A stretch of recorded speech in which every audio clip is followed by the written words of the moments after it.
Hello, this is Dr. Moyer talking to you about ethnicity and disadvantaged. This is part two of our focus on how ethnicity results in disadvantage. And so, if you have not yet looked at the PowerPoint from last week, you should probably go ahead and do that first because we are going to be building on information from that. We're going to talk first about intersectionality. We will talk about a class divided, and then we're going to look specifically at three ethnicities that are tied to disadvantage, and we'll end with racial and ethnic health disparities. So we're going to start with intersection. Intersectionality, which is as you can see from the model here, the intersecting axis of privilege, domination, and oppression. Basically, what the theory about intersectionality refers to is that oppressions are interrelated and can't be solved alone.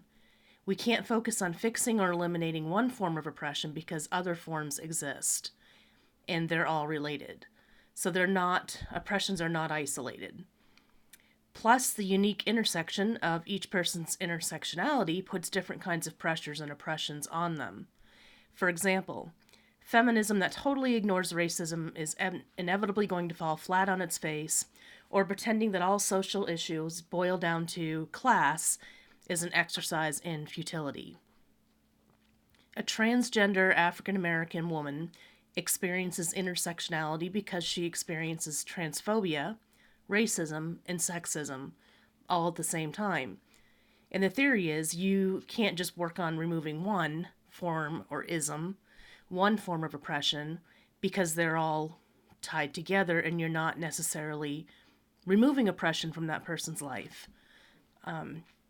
So you can't just say they are separate issues or we're being divisive. We have to all work together to try to remove all forms of oppression and make sure that no one is oppressed. Otherwise, we cannot deal with this social issue. So hopefully that makes sense to you. I realize I tried to make it as simple as possible, although I realize it can be a little bit of a difficult concept to grasp. The thing I like about the graphic here is that you see here in the middle is domination, right? And then you see down here, or all around, you've got different forms of isms. And so looking at all of them, you can see that they're all linked together and tied to this circle, right? So colorism, let's start there. Light or pale is the preferred color, if you will, while dark, down here on the other side, is the one that falls under oppression and is not preferred.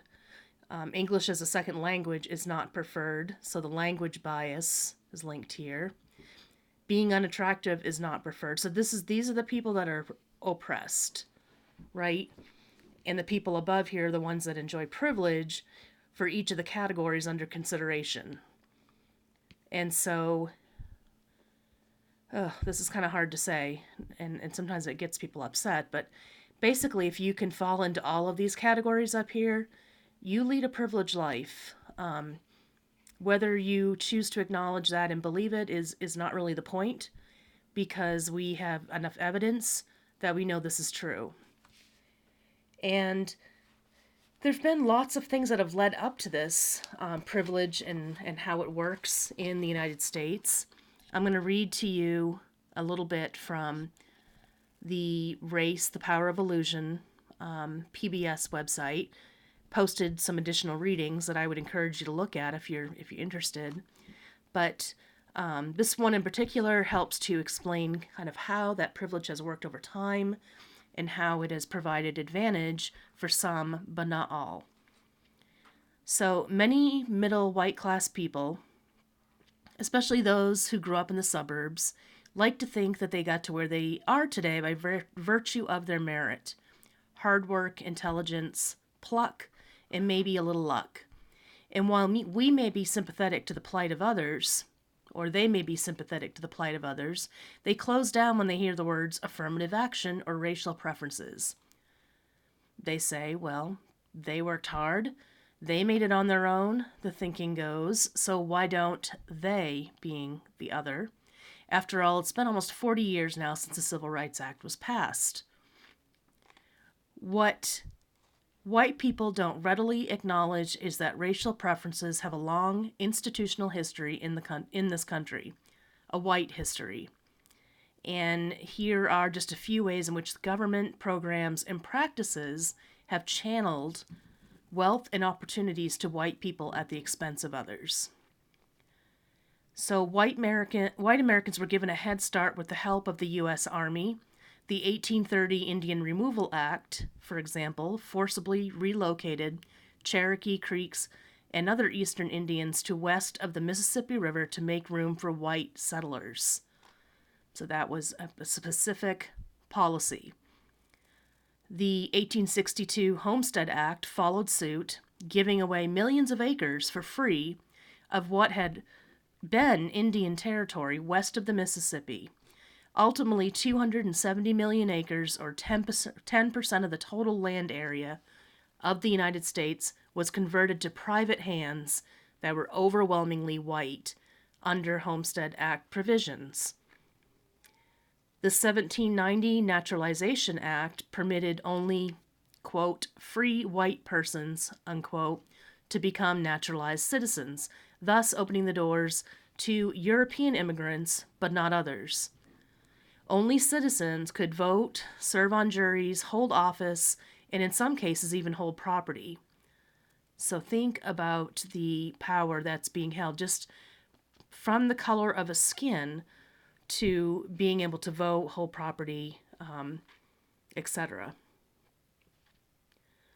In the South, the federal government never followed through on General Sherman's Civil War plan to divide up plantations and give each freed slave, quote, 40 acres and a mule, unquote, as reparations. Only once was monetary compensation made for slavery in Washington, D.C. There, government officials paid up to $300 per slave upon emancipation, but not to the slaves, to the slave owners or slave holders as compensation for the loss of property. Interesting. And so those are just a few of the acts. There are others. The landmark Social Security Act of 1935 provided a safety net for millions of workers, guaranteeing them an income after retirement. But the act specifically excluded two occupations, agriculture and domestic servants.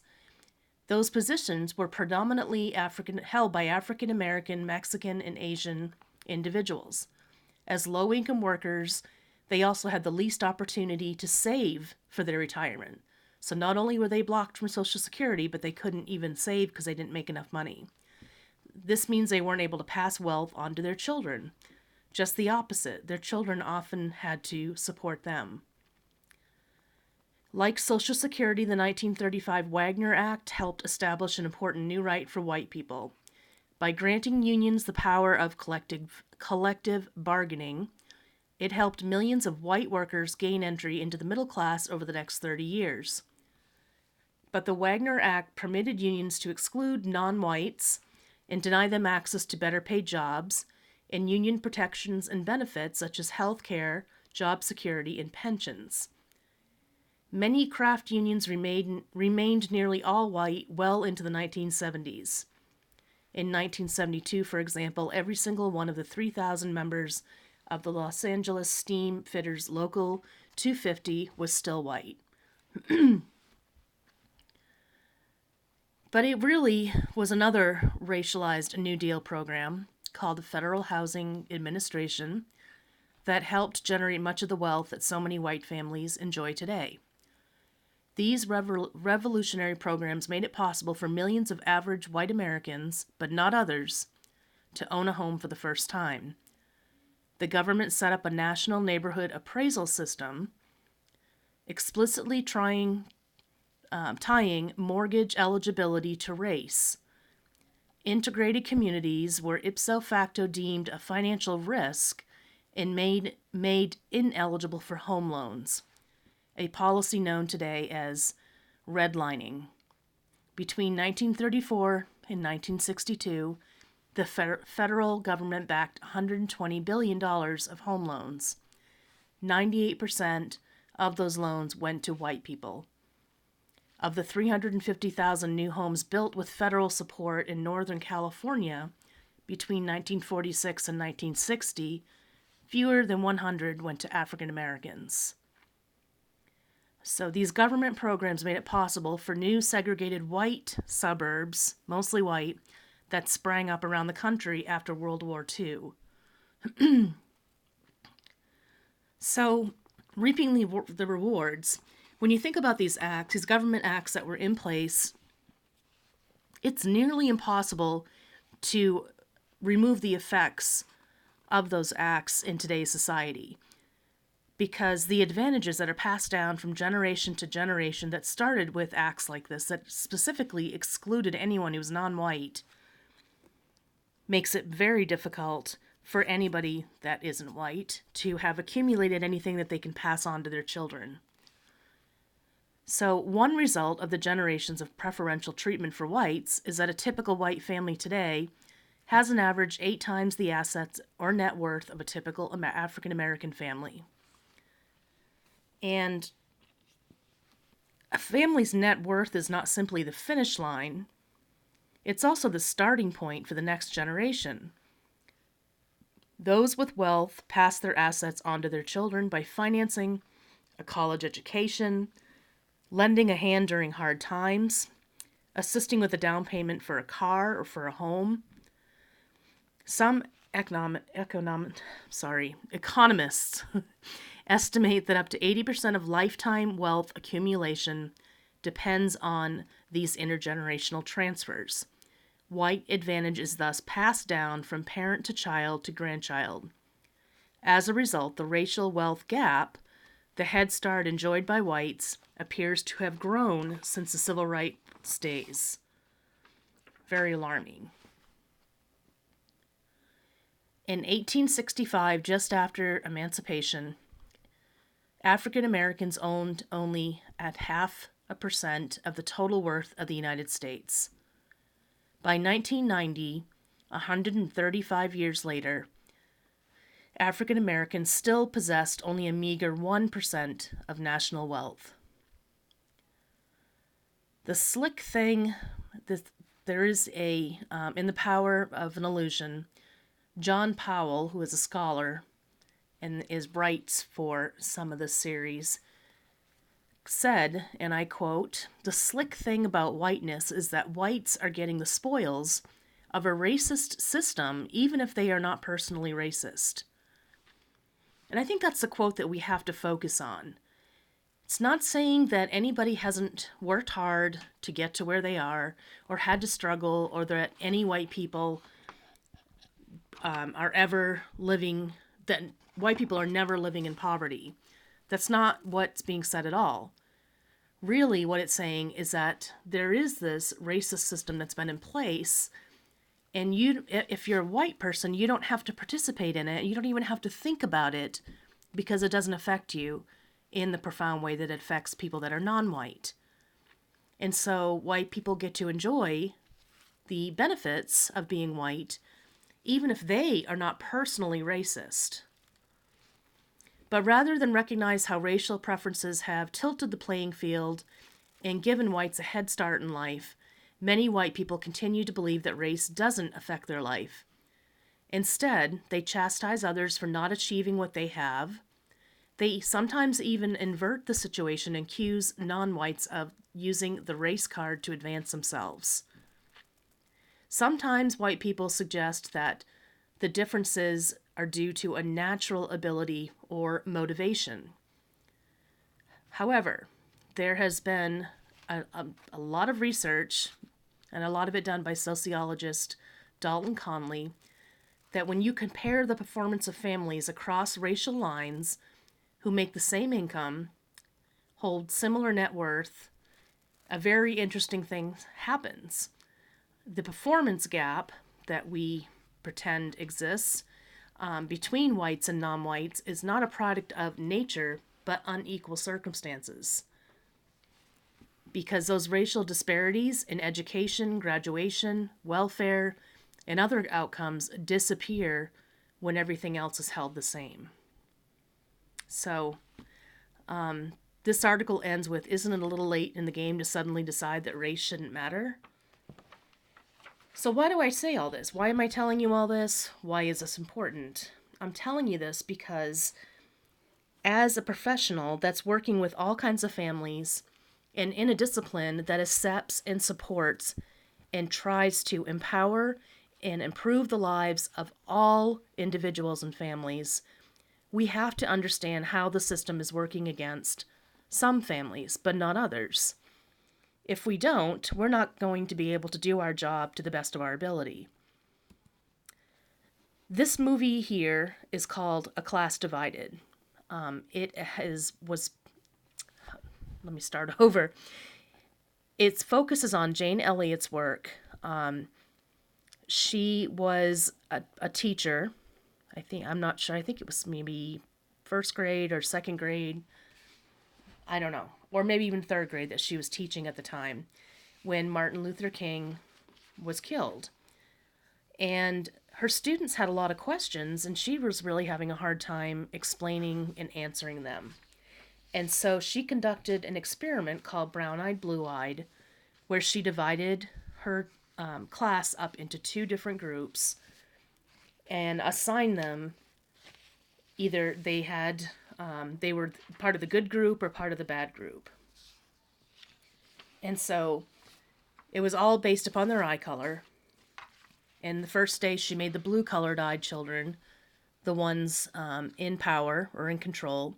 And the next day she made the brown-eyed children in power and control.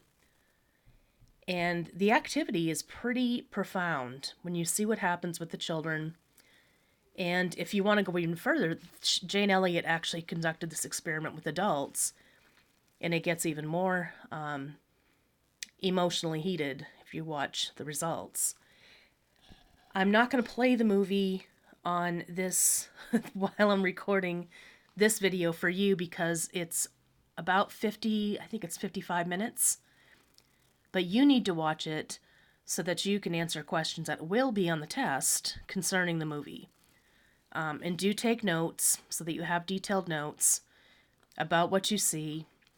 And just think about, what's going on in this movie and how you would feel, how people reacted, how parents reacted, the community, how other teachers and children reacted. Focus on all of it. And I will put the link in the Dropbox, and I will give you some questions to use as a guide before you watch it. The rest of this lecture for today, we're going to focus on how African American families, how Hispanic families, and how American Indian families are disadvantaged. We've already laid the system, the history of a racist system. But in today's society, it's important for you guys to understand that the history of slavery makes the circumstances surrounding the African American community, wealth and job, home ownership, college education, etc., how that has worked to put them behind whites.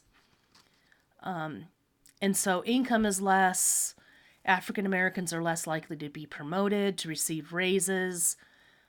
There's even been experiments that show when somebody fills out an application and has a name that sounds African American, meaning, something different than just Jane or Bill, then they don't even get an interview because it's presumed that they are African American, and the stereotypes and racism that go along with that prevent the employer from calling them back. As far as college education, African Americans are more likely to have a heavier student loan debt than white students. We talked about inheritance already. African Americans are unemployed for longer periods of time compared to white families due to discrimination in hiring, training, and promoting. When it comes to healthcare, we'll talk about that more, but you have to remember the PowerPoint that I posted last week regarding gunning the engine all the time and the effect on health that has. So it shouldn't be a surprise to you that the life expectancy for African Americans is less than life expectancy for whites. And the same is true of disease and risk. And it has nothing to do with the color of one's skin or what racial group they belong to. In reality, what it is the social circumstances surrounding race, ethnicity. Hispanic families face a different kind of circumstance in the United States. Like African Americans, there are discrepancies regarding when you compare Hispanic families to white families on college graduation rates, high school graduation rates, home ownership, etc. But like African American families, there's also this unique situation for Hispanic families about immigration and speaking English. Hispanic is a term that was created by statisticians to include several subgroups. So to refer to everybody as Hispanic is actually not accurate, but it is a catch-all, much like we might say whites. Catch-all to grab or include different groups. Latino, Mexican, Cuban, Puerto Rican, and others of Hispanic or Latino origin. And myths persist about immigration and speaking English. Many people automatically assume that if somebody is or looks like they're Hispanic, that they are here illegally, meaning in this country illegally, and that they don't speak English, or if they do, they don't speak it very well.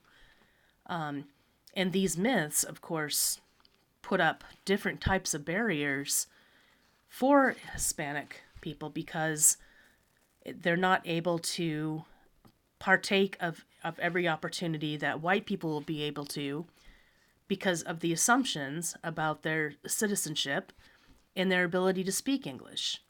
The poverty rate is much higher than compared to whites. What's really interesting, though, is that the Hispanic population is expected to double by the year 2050. And it's the U.S. births that account for the growth, not immigration. So many politicians are saying it's immigration, but it's not. This is going to affect how FCS professionals counsel, advocate, support, educate, and work with families. When you think about the population, the Hispanic population being where it is now, and then doubling, there's going to have to be changes in how we advocate, how we support, how we educate, and how we work with families. And I pose that question to you on this slide to think about. It may just be that you automatically say, well, I guess we'll have to learn to speak Spanish. Well, it's really more than that. It's not just about a language. We're talking about a culture. We're talking about understanding cultural differences, cultural norms and traditions, and trying to help and support families.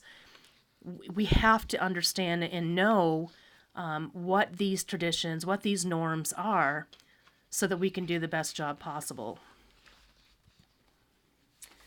American Indians, I chose American Indians also because of the unique history in the United States.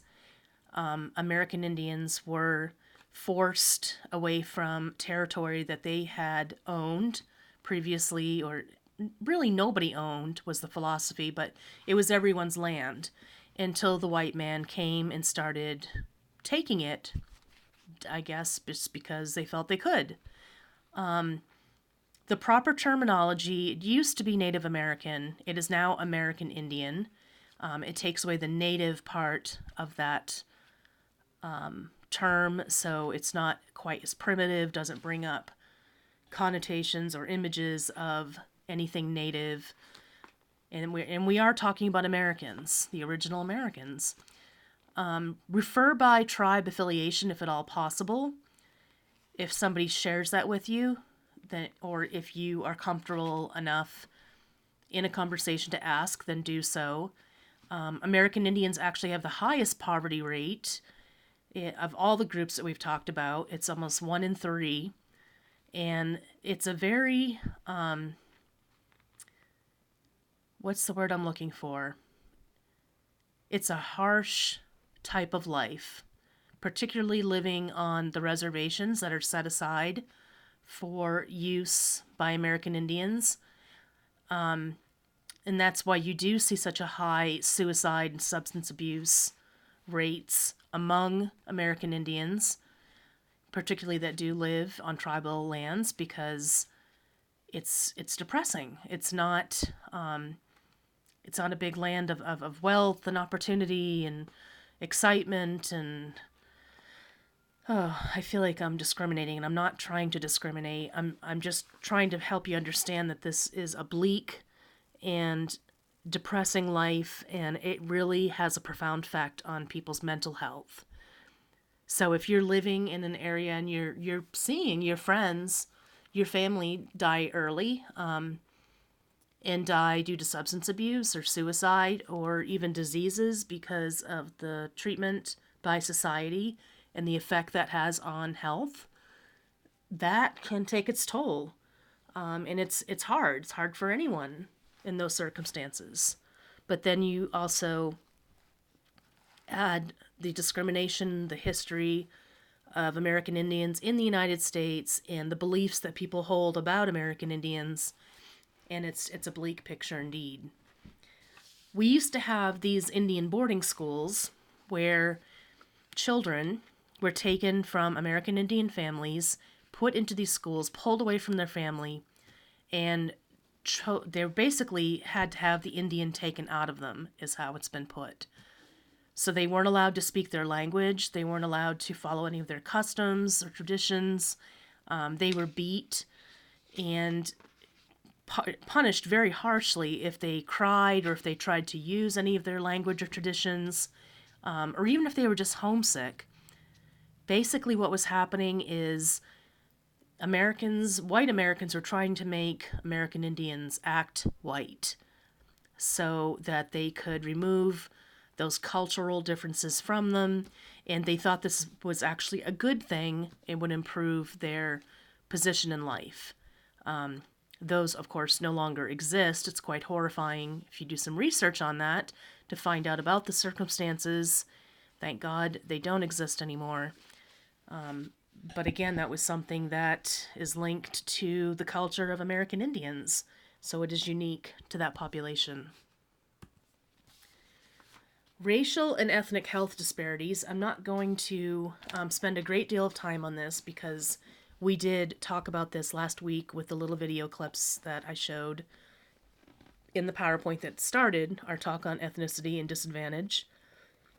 But I did want you to be aware of the specific types of health problems that non-white families face a greater risk of. So infant mortality, cancer, heart disease, diabetes, HIV, AIDS, immunizations, mental health, and tuberculosis. And this has nothing to do, again, with skin color per se, but rather the circumstances surrounding the treatment of people that are non-white and how those can lead to health disparities. And that is something that we're catching up to now, that doctors and any nurse practitioners, any healthcare field is becoming much more aware of. It's not just because somebody is African American that they have a higher risk for diabetes. It's because of the treatment by society and the effects of that over generations, the access to wealth that has been denied, the discrimination, stereotypes, all of it takes a toll. And so in order to treat families and help them prevent or reduce the risk of any type of health problem, you have to understand the cultural differences for people that are non-white. And that's why I point this out once again. So don't forget to watch the Jane Elliott film. Again, that's back here, A Class Divided. This is the clip. When you click on it, it's going to bring you to PBS site, Frontline. This is the video here. It's 53 minutes, I see. And I will post, and there's a little bit of history here, and you can watch the trailer. But I want you to watch this. I expect you to. There will be exam questions related to this, and I am posting an activity in the Dropbox around this. It'll be some questions about the film. Okay, that concludes what I have to say about race ethnicity for the second week, and I thank you for listening.